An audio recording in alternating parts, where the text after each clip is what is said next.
satu kata yang selalu mendengung di pikiran aku, miris. Tapi banyak teman-teman kita di luar sana, baik di kota maupun di desa, yang terperangkap sama lingkaran setan perkawinan anak itu. Karena mau ngapain sih kuliah tinggi, ngapain rajin belajar, toh nanti akan balik ke dapur. Nanti balik mengurus rumah tangga, padahal anak memiliki suara yang sama setaranya dengan orang tua, walaupun mereka masih muda, walaupun kamu cepet-cepet nikah ngeberatin ekonomi keluarga. Jadi Jadi mereka turun-temurun nggak ya ada Kak. pilihan. Ekosistem di sekitar anak tersebut nggak berperspektif melindungi anak, ya anak akan selalu jadi objek yang mudah dipertukarkan.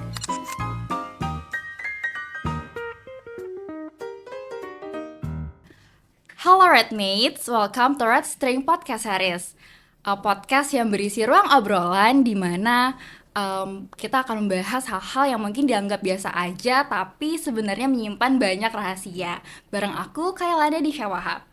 Nah, jadi pada podcast hari ini adalah episode pertama dari Red String Podcast Series, di mana kita akan membahas mengenai Red String of Beliefs. Nah, Red String of Beliefs ini adalah kita akan mengupas bagaimana kepercayaan, kemudian juga budaya dan juga norma dari masyarakat mengenai perkawinan anak. Jadi kita akan melihat apakah ada sebagian masyarakat yang masih percaya bahwa perkawinan anak itu adalah hal yang wajar. Oke, sebelum itu di sini aku nggak sendirian karena aku ditemani oleh salah satu narasumber yang sangat luar biasa hari ini. Ada Kak Natasha Restu. Halo Redmates, perkenalkan lagi, aku Natasha. Makasih banyak Red Project, kita bisa ngobrolin isu yang sangat masih heboh di Indonesia ini ya, bersama-sama tentang perkawinan anak. Oke, makasih banyak banget Kak Natasha karena udah meluangkan waktunya hadir di podcast kita hari ini. Udah jauh-jauh dari Jakarta Timur terus datang ke sini Jakarta Pusat. Oke Kak, jadi dari Red Pro sendiri ya udah sempat kepoin Kakak nih bahwa Kakak itu kan sekarang kesibukannya jadi peneliti ya, researcher di bidang kebijakan sosial. Kemudian juga Kakak ini merupakan bagian dari 2030 Youth Force Indonesia. Betul. Jadi bagian dari advokasi timnya ya, Kak. Oke. Nah, jadi sebelum kita masuk ke obrolannya, aku penasaran Kak. Kalau kita ngomongin soal perkawinan anak, kira-kira hal pertama yang muncul, baik itu kata atau kalimat di kepala Kakak tuh apa sih? Oke, kalau ngomongin perkawinan anak, satu kata yang selalu mendengung di pikiran aku, miris. Miris karena di tengah globalisasi dan digitalisasi, akses pendidikan udah makin baik dan bisa lewat sosial media. Bahkan undang-undang tindak pidana kekerasan seksual pun sebenarnya udah disahkan sejak 2022. Tapi kasus perkawinan anak masih menjamur terjadi. Dan ini masih dinormalisasi. Dan gak banyak orang muda yang mungkin kita sekarang sangat berprivilege bisa ngomongin isu ini, bisa melanjutkan pendidikan. Tapi banyak teman-teman kita di luar sana, baik di kota maupun di desa, yang terperangkap sama lingkaran setan perkawinan anak itu. Karena mereka dipaksa untuk tidak melanjutkan pendidikan, tapi mereka perlu menikah, untuk segera menikah demi menjaga martabat keluarga. Itu sih yang membuat aku miris sama masalah perkawinan anak. Oke Kak, ngomong-ngomong soal tadi ya, kita kan sama-sama sepakat kalau perkawinan anak itu bikin kita miris dan sedih ya. Iya. Tapi berhubung Kakak nih kan banyak yang bersinggungan dengan kebijakan-kebijakan sosial, salah satunya juga tentang gender. Apa sih motivasi Kakak terjun ke bidang itu, mendalami isu-isu itu? Oke, kalau bicara terkait motivasi, sebenarnya nggak lepas dari pengalaman aku di masa kecil. Jadi sebenarnya disclaimer, aku merantau dari Bali. Dan setelah merantau, aku baru tahu apa yang aku alami di rumah itu adalah bentuk ketidaksetaraan gender dan patriarki yang benar-benar mengakar di Bali. Kenapa aku bilang gitu? Karena teman-teman sebaya aku SMP itu udah buru-buru nikah dan mereka bangga dengan itu. Jadi menikah adalah hal yang dibanggakan dan menandakan keluarga mereka berhasil membuat anak yang menikah. Oh, berarti anaknya laku gitu. Sementara kita yang melanjutkan pendidikan dianggap anomali. Ih, apa sih nggak normal, ngapain sih kuliah tinggi, ngapain rajin belajar, toh nanti akan balik ke dapur. Nanti balik mengurus rumah tangga, apalagi di Bali itu kental sama budaya adatnya, yang tradisi upacara itu tuh masih identik dengan perempuan membuat banten atau upakara dan ritual-ritual ya seperti yang kita ketahui ya di Bali seperti apa. Dan itu akhirnya membawa motivasi aku di kuliah untuk explore dan mendalami isu ini lebih dalam, dan aku gabung di Rumpan FKM UI. Di situ aku akhirnya ikut advokasi di RUU Tindak Pidana Kekerasan Seksual, dan sampai saat ini aku ingin untuk membantu teman-teman yang terjebak dalam siklus itu dengan apa yang aku bisa lakukan. Gitu sih Oke motivasi Kak. aku. Oke, jadi berawal dari kesadaran bahwa di lingkungan Kakak sendiri aja dampaknya tuh nyata gitu Iya. ya. Dimana pola pikirnya udah mengakar, kemudian juga apa yang Kakak rasa benar dan seharusnya itu yang mereka anggap benar juga malah jadi outsider gitu di lingkungan mereka. Oke, Betul. aku setuju banget sih Kak. Oke, jadi Redmates kita tadi udah denger ya bahwa dari pengalaman Kanat sendiri aja udah kelihatan bahwa dari segi kepercayaan, kemudian juga ada tradisi di Bali, di tempat kelahiran Kanat sendiri, itu sangat amat berpengaruh ke bagaimana masyarakat itu mempersepsikan perkawinan anak. Nah, oke, jadi tadi adalah segmen satu kita, nanti akan ada segmen 2 dan 3. Kita akan lebih banyak nih Kak ngobrol-ngobrol soal perkawinan anak, kemudian juga kaitannya dengan bias gender dan hal-hal lain yang relate dengan kehidupan kita sehari-hari. Nah, untuk itu sampai jumpa di segmen kedua dan ketiga. Jangan lupa ditunggu dan stay tune terus Redmates.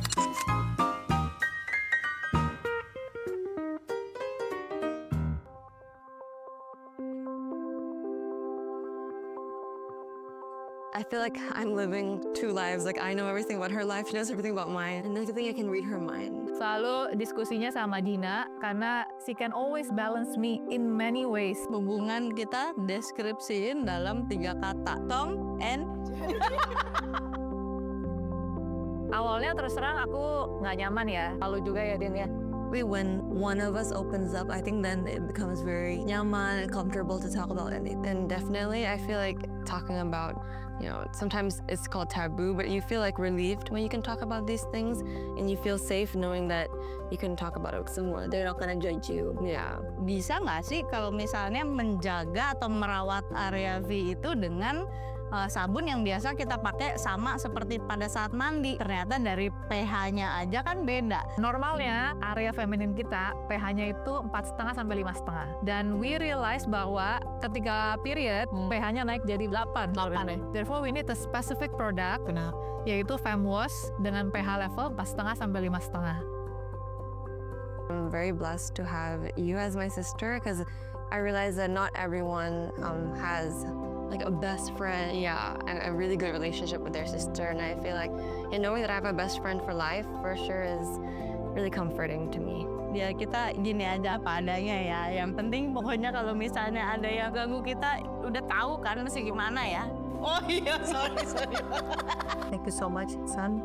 I hope kita bisa jadi nenek-nenek nanti di panti jompo bersebelahan sambil tersenyum melihat lagi apa yang sudah kita kasih buat perempuan-perempuan ini.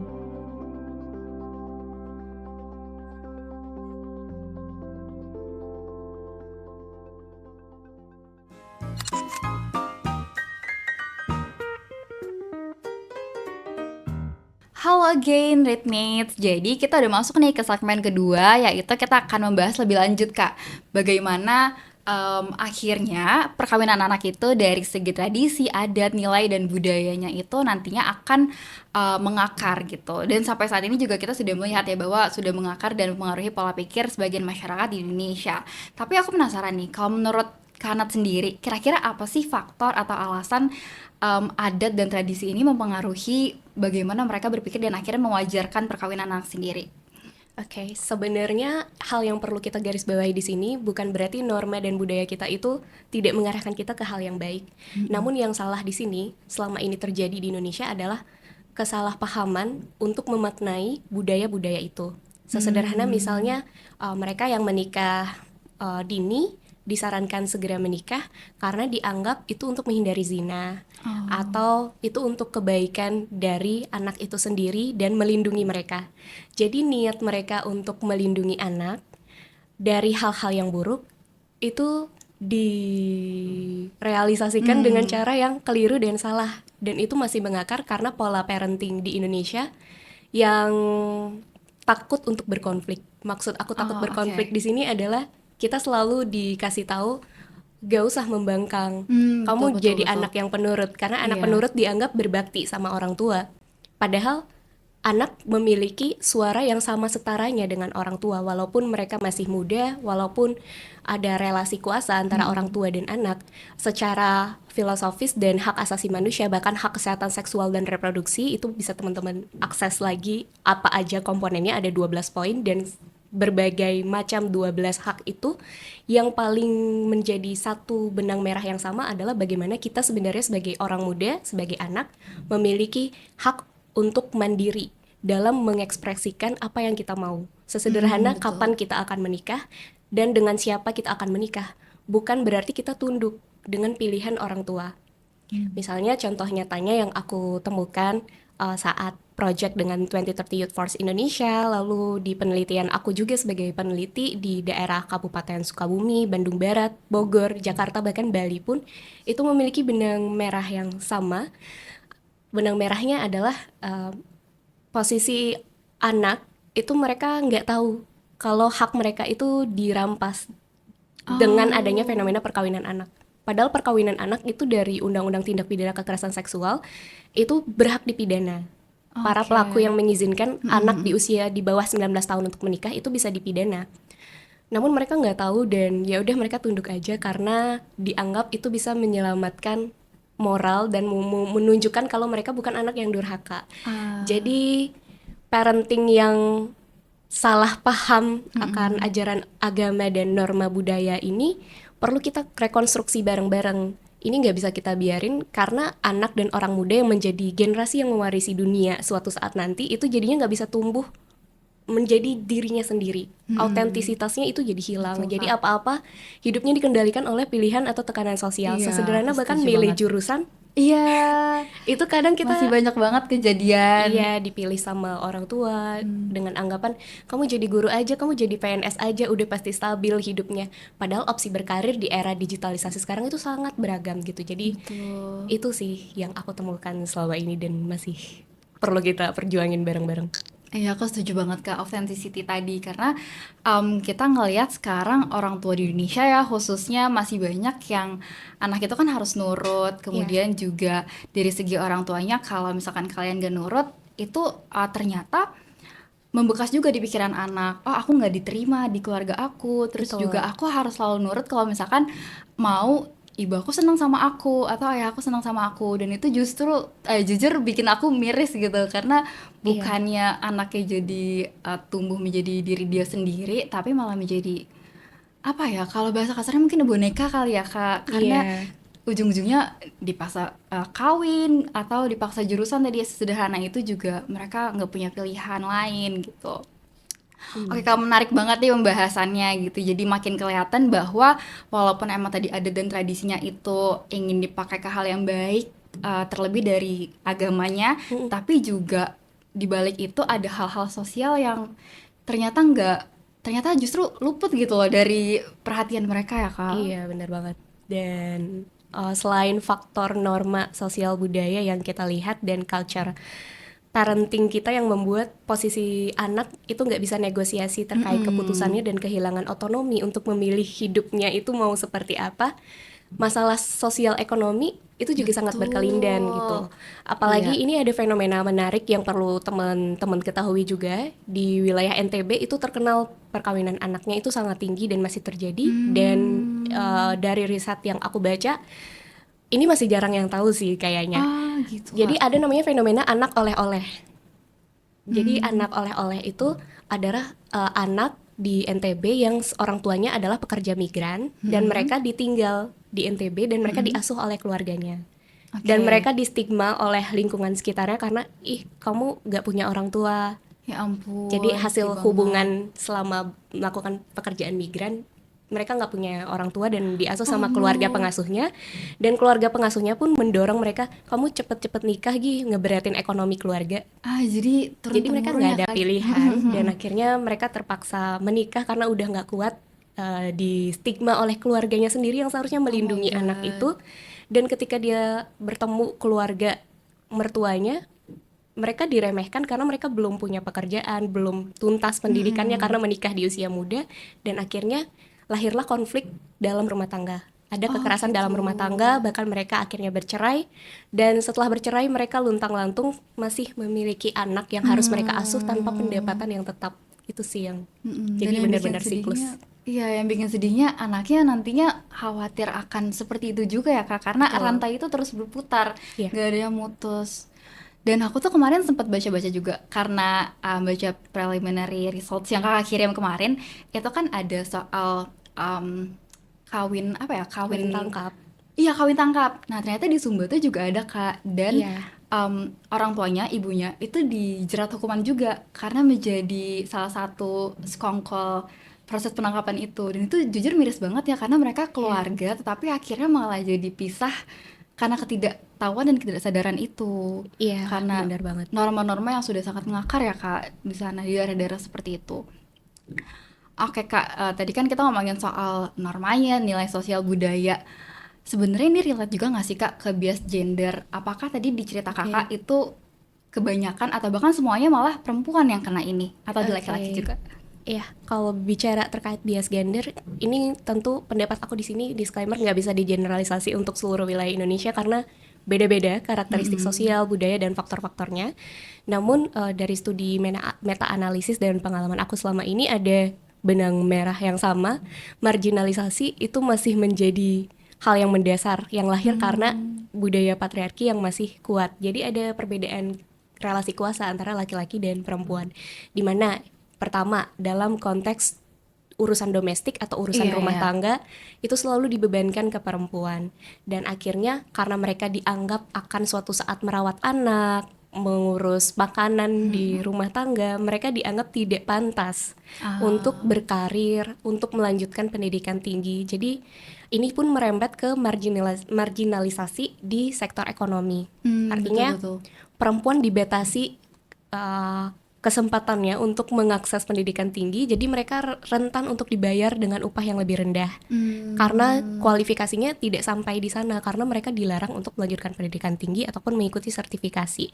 Jadi gender pay gap itu masih masalah serius juga di Indonesia yang membuat posisi perempuan itu lebih rentan untuk disepelekan atau diremehkan, seperti cerita yang aku jelaskan tadi, yang akhirnya membuat dia mengalami perlakuan yang tidak pantas di tempat dia menikah. Mereka mengalami kekerasan, bahkan dipaksa untuk berhubungan seksual walaupun sudah menikah, atau marital rape ya. Jadi Gak pakai concern ya Kak? iya, nggak pakai persetujuan. Jadi walaupun laki-laki sebenarnya juga menjadi korban di sini karena mereka hanya melanjutkan apa yang diajarkan oleh betul, keluarganya betul, selama betul. ini. Iya, iya. Oh, aku nggak apa-apa bangun siang, kan udah saudara perempuan aku yang bersih-bersih Iya, aku pagi-pagi. setuju banget Kak. Karena itu relate ke keluarga Kakak gitu juga nggak? Iya, Sebagian iya ya. sebagian besar iya, karena kita culture parentingnya memanjakan laki-laki, dan laki-laki pun dituntut nggak boleh untuk menangis Oh, betul ataupun juga, iya. nggak harus gentle segala macam, padahal itu juga membuat mereka terjebak di toxic masculinity, dan mereka nggak punya keputusan yang berani untuk melindungi pasangannya ketika mendapat perlakuan yang tidak pantas oleh Iya. mertua atau keluarganya. Itu sih. Bener, oke. Ini jadi bercabang kemana-mana ya Kak. Dan iya bener, kita nggak bisa menyalahkan di satu sisi aja. Betul. Karena semuanya juga udah turun-temurun gitu. Mereka juga nggak punya keputusan penuh. Karena keputusan penuh itu kan seharusnya dilandasi oleh kesadaran mereka ya. Tapi Benar. intervensinya juga mungkin kurang, walaupun udah ada undang-undangnya. Terus juga dari segi pembiasaan di rumah itu juga sangat mempengaruhi bagaimana mereka akhirnya laki-laki bersikap ke istri mereka gitu. Apalagi Iya. kalau perkawinan anak kan Iya. sangat-sangat miris ya Kak, Benar. kelihatannya. Mereka belum Oke. siap secara emosional, Betul. finansial, dan juga literasi tentang parenting. Jadi mereka nggak tahu gitu, kayak Mm-mm, dijeblosin betul. aja, dan itu bukan kemauan mereka. Iya Kak. Oke, terus juga di beberapa kasus yang lain ya Kak, kan ada anak yang dipaksa nikah dengan orang laki-laki. Misalnya perempuan nih anaknya yang jauh umurnya di atas Iya. dia, supaya aku temuin keluar dari juga. kemiskinan Betul, kan. karena dianggap pasangannya itu udah mapan. Bahkan Iya. itu termasuk bentuk grooming juga kalau calon Betul, pasangannya betul, tuh betul. gap usianya tuh jauh. Misalnya di Kabupaten Sukabumi yang aku temuin, anak perempuan itu usia 16 tahun nikah sama yang 29 tahun. Oh my Karena God. dianggap itu bisa provide ekonomi mereka, Iya. dan kamu Sedih sana banget. nikah aja. Bener. Nah itu relate banget Kak. Kita tuh abis ini ada games Oke. bahas soal tadi nih apakah hal-hal yang udah dibahas tadi, salah satunya soal bagaimana laki-laki itu bisa menjadi solusi bagi perempuan untuk keluar dari ekonomi walaupun tadi age gap-nya jauh banget. Nah, jadi kita akan masuk ke seksi games namanya mitos atau realita. Nah, di sini Kanat akan jawab apakah dari pernyataan yang aku bilang Oke. itu adalah mitos atau fakta atau realita ya, sebut aja. Ini pertanyaan pertama. Nikah muda itu menyelesaikan masalah perekonomian keluarga. Tentu mitos. Karena yang tadi aku udah jelasin, justru perkawinan anak itu bisa ngebuat masalah itu makin berat dan memberatkan masalah ekonomi karena mereka perempuan ataupun laki-laki yang dinikahkan di usia muda, mereka belum bisa melanjutkan pendidikan karena kebanyakan mereka yang akhirnya mengalami kehamilan di luar nikah itu dikeluarkan dari sekolah, bahkan hanya dikit yang tahu cara buat melanjutkan pendidikan melalui sistem kejar paket gitu. Jadi otomatis lingkup pekerjaan yang mereka bisa lamar ketika sudah menikah itu terbatas dan akhirnya mereka tidak bisa membiayai keluarga mereka dan perbedaan relasi kuasa mereka menjadi berkonflik, akhirnya bercerai di usia muda. Belum mereka harus mengasuh anak Iya. dan biaya susu formula kalau belum bisa ngasih itu pun mahal, bahkan 500.000, 200.000, bahkan betul. popok itu mahal. Jadi ya inilah yang harus dibenerin, jangan sampai kita implementasi undang-undang TPKS kan sudah ada, tapi implementasinya di lapangan belum dipahami oleh aparat penegak hukum, oleh keluarga. Jadi keluarga dan tokoh masyarakat ataupun tokoh agama yang ada di sekitar anak-anak itu harus kita edukasi secara maksimal. Karena kalau ekosistem di sekitar anak tersebut nggak berperspektif melindungi anak, ya anak akan selalu jadi objek yang mudah dipertukarkan demi memenuhi kebutuhan ekonomi. Bahkan sekarang ada krisis iklim, itu juga rentan membuat anak-anak semakin rentan posisinya untuk ditukarkan. Misalnya udah ada studi kalau ada kegagalan panen, anak itu mudah ditukarkan misalnya dengan sapi, dengan hasil panen atau dinikahin biar keluarganya bisa keluar dari jerat kemiskinan. Jadi padahal realitanya adalah mereka makin terjebak dalam siklus kemiskinan. Iya, itu miris banget sih Kak, Iya. jujur. Oke, kita lanjut aja nih ya ke pertanyaan Boleh. kedua. Itu penjelasannya tadi udah komprehensif banget. Untuk pertanyaan keduanya adalah keamanan anak, terkhusus usia remaja nih, karena kan kita ngebahasnya perkawinan anak ya. Dalam nikah muda bergantung pada persetujuan orang tua atau keluarga. Oke, sebenarnya itu adalah mitos, tapi sayangnya hukum yang ada di Indonesia mengizinkan itu terjadi karena anak memang di bawah umur dianggap belum bisa mengambil keputusan yang baik. Jadi misalnya nih proses dispensasi kawin yang kita baca selama ini atau pernikahan anak itu biasanya mirisnya sudah diputuskan oleh keluarganya sendiri Oke. tanpa anak tersebut menyuarakan apa sih yang dia mau gitu. Iya. Jadi ini juga diamini dari studi Puskapa terbaru sama UNFPA, nanti boleh diakses di sosial media UNFPA dari studi kualitatif mereka. Jadi sebelum hukum menghukum mereka yang melakukan perkawinan anak, mereka udah mengizinkan terlebih dahulu anak tersebut untuk udahlah kamu nikah aja. Oh, iya. Jadi iya.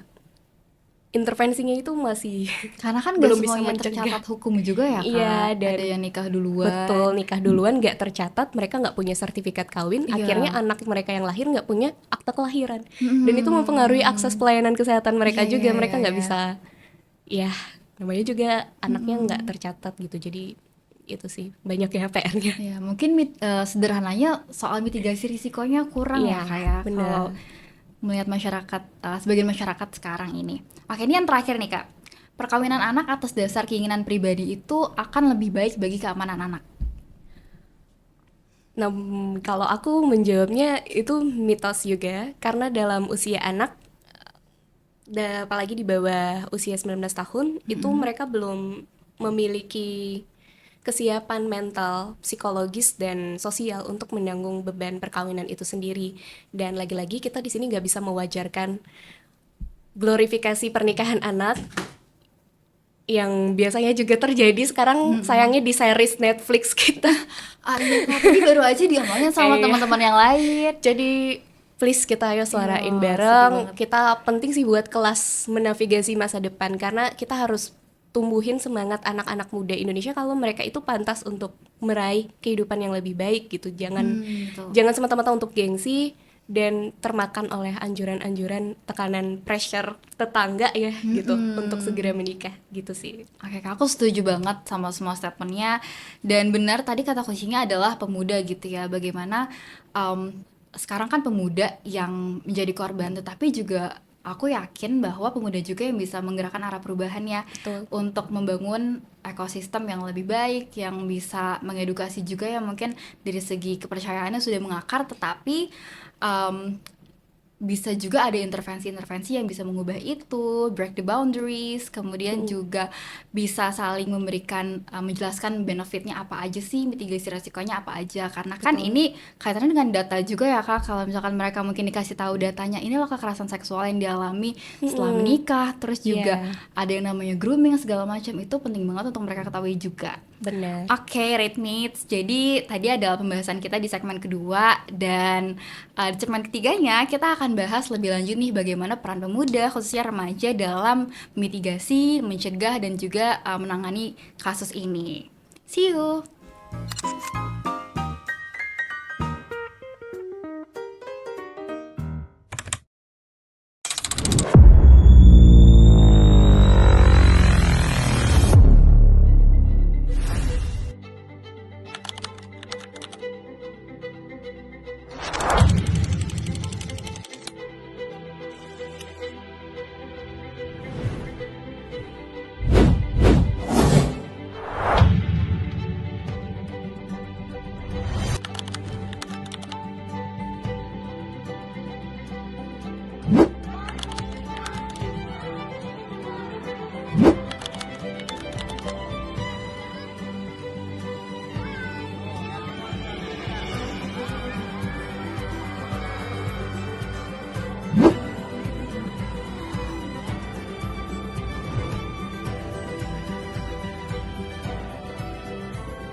Hai again, Rate Mates. Jadi tadi kan kita udah ngobrol banyak-banyak ya. Terus juga kita udah sempat masuk ke sesi games soal mitos dan realitanya tuh gimana sih di lapangan. Karena juga udah kasih insight-nya gimana dari project-project yang kakak tahu, terus juga informasi-informasi yang kakak tahu. Nah di sini aku mau kasih tahu sedikit nih soal Red Project secara garis besar. Jadi kan Red Project ini kita melakukan intervensi ya di wilayah pesisir Jakarta Utara, tepatnya di wilayah Cilincing. Nah relevan banget sama yang udah kakak jelasin kalau banyak banget faktor dari kepercayaan, terus juga norma dan budaya yang udah mengakar yang pada akhirnya itu mempengaruhi bagaimana mereka berpikir dan iya aja gitu disuruh nikah, terus mereka menjadi korban hamil di luar nikah, tetapi orang tuanya bilang yaudah nikah dulu aja walaupun belum cukup umur tetap dinikahkan gitu. Dan ternyata setelah kita ngobrol bareng puskesmasnya, terus juga KUA dan beberapa stakeholders di Kelurahan Cilincing, jujur miris banget Kak, karena ada yang sampai putus sekolah. Jadi kita sempat ke sekolah di daerah situ juga, di SMP tepatnya. Karena kan SMP tuh usianya masih belasan awal ya Kak ya, tapi ternyata emang udah menjadi korban perkawinan anak. Mereka juga masih belum paham, dan bahkan ada juga keluarga yang menikahkan anak perempuan mereka ke yang tadi kita bahas Kak, laki-laki yang emang udah dewasa, yang dirasa udah mapan, dan apa ya, ekspektasi mereka tuh pengennya keluar dari jurang kemiskinan, padahal justru malah melahirkan masalah-masalah baru.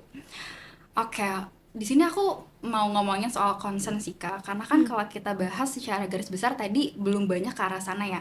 Tapi kalau memang anaknya sendiri nih yang memang mereka ingin gitu, karena di sosial media banyak yang maunya nikah muda, apalagi di usia belasan gitu. Kira-kira ada nggak sih Kak perbedaan nih dari tekanan lingkungan mereka menjadi akhirnya mereka kawin di masa anak-anak dengan keinginan mereka sendiri gitu, Perbedaannya dalam konteks dari perasaan mereka Perasaannya. atau keinginan mereka yang akhirnya terhambat Oke, kalau dari temuan dan pengalaman aku mungkin nanti Kayla bisa share dari Red Project gimana pengalamannya. Kalau perbedaan mendasar adalah dari um, kalau untuk kasus pertama, ketika anak itu memiliki concern dan memang ingin untuk menikah, itu biasanya kesalahpahaman mereka untuk memahami perasaan yang mereka miliki. Oh. Karena mereka belum teredukasi mengenai bagaimana sih cara mengelola pubertas, perubahan hormonal saat kita sudah akil balik, menstruasi ataupun mimpi basah. Jadi mereka mudah untuk perasaannya itu lagi menggebu-gebu, bucin tapi nggak rasional. Iya, Jadi ini pacaran ya. iya, jadi pacarannya itu mengarah ke hal yang tidak sehat dan akhirnya aku mau sehidup semati sama pasangan aku. Padahal itu adalah bentuk kesalahpahaman mereka dan belum mencerminkan ketidaksiapan mereka sebenarnya secara mental gitu untuk menikah. Itu keputusan yang sangat kompleks dan banyak yang perlu dipertaruhkan. Namun karena tertutup dengan perasaan love yang menggebu-gebu, berambisi itu. butterfly itu, sedang era butterfly, mereka salah jalur jadinya mengambil keputusan. Dan ada sebuah riset meta analisis yang menunjukkan kalau orang muda ataupun anak yang nggak memiliki pengetahuan cash flow yang baik itu 7,24 kali lebih beresiko untuk mengambil keputusan yang tidak bertanggung jawab. Seperti menikah di usia muda karena pilihannya sendiri. Itu lahir karena mereka murni nggak tahu konsekuensi dari menikah di usia muda itu seperti apa, bentuk permasalahan yang akan terjadi ketika mereka menikah di usia muda itu seperti apa, mereka jadi putus sekolah, mereka jadi gimana cara mengelola konflik rumah tangga, atau gimana cara mencari nafkah, itu mereka nggak ketahuin. Nah, beda halnya dengan kasus kalau mereka dipus menikah dari struktur sosial terdekatnya. Bisa jadi anak tersebut memang ingin menikah dan didukung juga oleh orang tuanya. Tapi ada juga kasus anak tidak ingin menikah karena tahu itu salah, namun mereka nggak bisa kabur Dipaksa. dan nggak bisa lepas dari Oke. anjuran untuk segera menikah. Nah, jadi banyak jenisnya ya, faktor-faktor yang bisa membuat anak-anak itu terjebak dalam perkawinan anak. Jadi kita perlu identifikasi dulu oke, sih oke, oke. faktornya apa sih yang terjadi, baru kita bisa berikan solusi yang berbasis akar masalah itu. Oke, Gitu I sih. see. Aku seneng banget sih Kak kalau ngomongin isu-isu yang ada di Indonesia, salah satunya perkawinan anak itu dari segi risetnya, karena kan kita benar-benar dapat datanya langsung dan bisa langsung dibuat solusinya yang seharusnya dari kebijakan, kemudian juga dari intervensi-intervensi lain yang mungkin bisa dilakukan, salah satunya oleh Red Project gitu. Kita kan langsung intervensi di Jakarta Utara ya, khususnya di Cilincing. Nah, selain itu juga kita nggak bisa menyamaratakan tentunya di setiap daerah di Cilincing. Jujur aku awalnya shock Kak, karena kan itu masih Jakarta ya, Iya. ibu kota gitu dulunya. Tapi ternyata di daerah tersebut itu masih awam banget soal perkawinan anak. Itu menjadi hal yang tabu bagi mereka dan mereka merasa itu adalah wajar-wajar aja. Kita menginginkan di usia yang muda, kemudian juga kelihatannya tuh siswa-siswa SMP yang putus sekolah karena hamil itu bukan lagi suatu hal yang asing gitu, jadi biasa aja. Itu jujur bikin miris banget gitu. Nah, tapi kan di daerah lain, di daerah yang keluarganya sudah lebih peka, lebih aware, itu kan mereka jadi tahu, ternyata ini bukan hal yang baik. Terus juga udah dapat edukasi, kemudian juga udah baca risetnya mungkin. Nah, kira-kira peran dari pemuda-pemuda tersebut tuh bisa dalam bentuk apa aja sih Kak, yang realistis dan mungkin deket-deket ini bisa dilakukan gitu? Oke, kalau bicara peran yang realistis dilakukan, tentu yang pertama perlu kita garis bawahi di sini adalah kenali potensi diri kita. Kita harus kenal dulu, kita tuh tipenya suka menyuarakan isu atau bisa melakukan sesuatu tuh dalam style apa sih? Misal ada orang yang passionate di bidang menulis, dia menyuarakan isu perkawinan anak dengan cara sederhana sekarang ramai di sosial media dengan fitur add yours Instagram. Iya. Jadi orang-orang bisa nge-repost konten-konten. Jadi kalau kalian merasa suka gitu dengan tulisan ataupun audiovisual, suka ngomong, nggak usah takut sama omongan orang. Ngapain sih sok-sokan jadi Pede content aja. creator. Jadi mulai aja dulu, berani aja dulu, stop mikirin orang lain, pikirin keresahan kita sendiri, karena keresahan kita itu valid tentang isu ini dan kita bisa berperan lewat jalur manapun, nggak harus dengan advokasi kebijakan gitu buat policy brief. Kalau dirasa itu berat, lewat karya seni pun bisa, kita bisa Iya. pamerkan, kita bisa buat carefree day, atau sekarang lagi rame anak-anak muda main padel, main jogging, ikut ataupun campaign di iya, dalam sana ya, Kak? Campaignnya bisa bertajuk dengan olahraga ataupun dengan ala-ala orang muda zaman sekarang gitu. Jadi atau ala-ala piknik bersama juga sekarang lagi rame. Kita bawa buku tentang perkawinan anak sambil ikut klub buku yang membahas isu-isu ini. Jadi bahkan di lingkungan keluarga pun itu kita bisa selipkan juga pesan-pesan edukasi sesederhana kalau kita punya adik, kita kasih tahu, kita ikut negosiasi hak-hak adik kita kepada orang tua.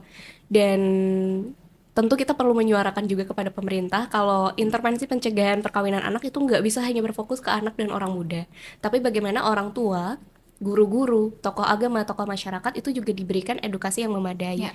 Mereka dilatih untuk mampu mendengarkan anak dengan cara empati, jadi komunikasi antara orang tua dan anak itu nggak canggung, apalagi ngomongin masalah cash pro yang Iya, masih iya. tabu gitu. Bahkan Betul. ya, bahkan kayak organ reproduksi aja nggak berani kita, orang tua ataupun masyarakat itu nggak berani menyebut spesifik, oh Iya. ini namanya vagina, Betul. ini namanya penis, tapi itu dipakai bahasa implisit kayak oh terong dan perumpamaan Betul, apa. betul, Jadi betul. yuk stop hal-hal seperti ini karena kita Dengerin, jadinya guys. melanggengkan ketabuan itu sendiri. Iya, justru karena itu tabu dan aku tuh pernah baca kalau ketabuan itu khususnya di anak-anak justru kan menimbulkan rasa penasaran. Iya. Tapi ketika mereka mau nanya ke orang tua terlalu takut diomelin karena kan itu hal yang nggak pernah dibahas di keluarga Iya. ya. Akhirnya mereka cari tahu di tempat lain, dijadiin jokes. Ya endingnya salah satunya ya hamil di luar nikah karena mereka menganggap hal itu bukan hal yang seharusnya dibicarakan di rumah. Padahal kalau ada komunikasi terbuka antara orang tua dan anak Iya. bisa lebih ada mitigasi risikonya. Terus Iya, juga bahkan dari lingkungan rumah kan. betul semuanya berawal dari rumah. Tapi aku juga setuju tadi peran pemuda ya. Iya.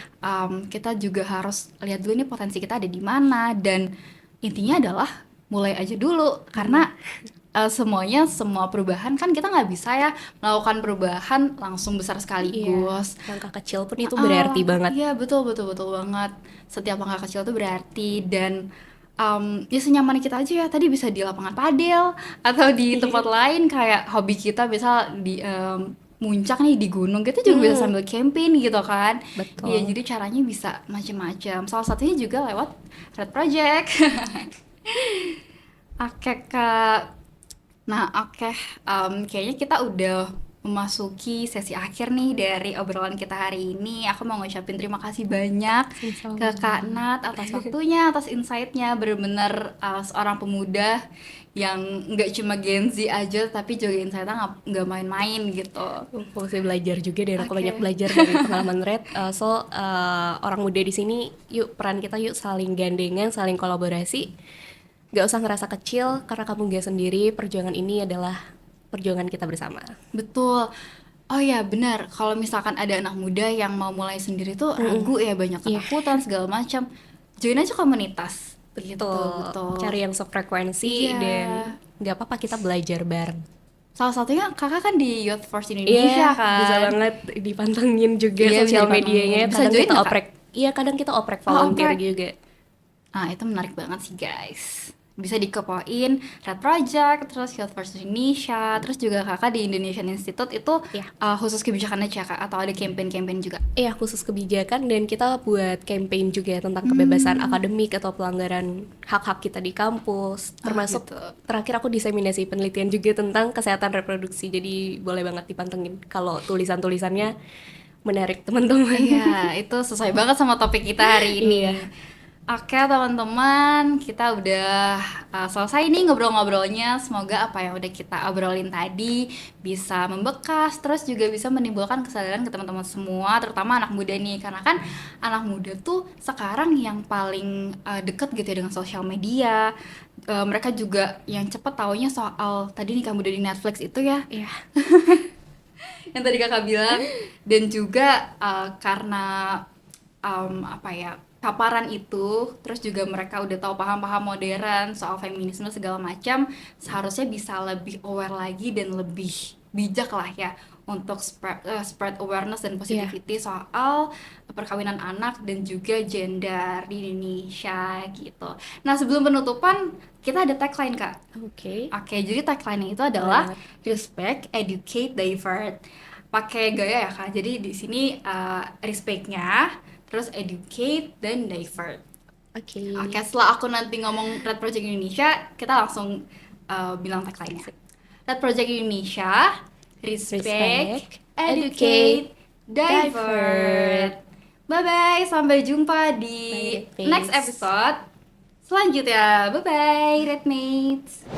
Nah, kalau kita dalam konteks anak di bawah umur ya atau remaja, itu yang biasanya dia sudah menargetkan korbannya gitu ya, karena ada beberapa karakteristik. Orang-orang merasionalisasi dengan bilang, dia kan mampu membiayai, dia punya uang, resources yang cukup banyak gitu ya. Jadi dilihat yang di framing, yang ditarik adalah so-sweetnya, tapi misalnya ada kekerasan fisik di situ, ada pemaksaan, itu nggak dilihat sama sekali. Kemudian ketika dia tidur, dia dicium oleh pangeran dan akhirnya dia bangun. Ini satu, dia nggak konsen kan, dia lagi tidur, gimana dia bisa kasih konsen? Tapi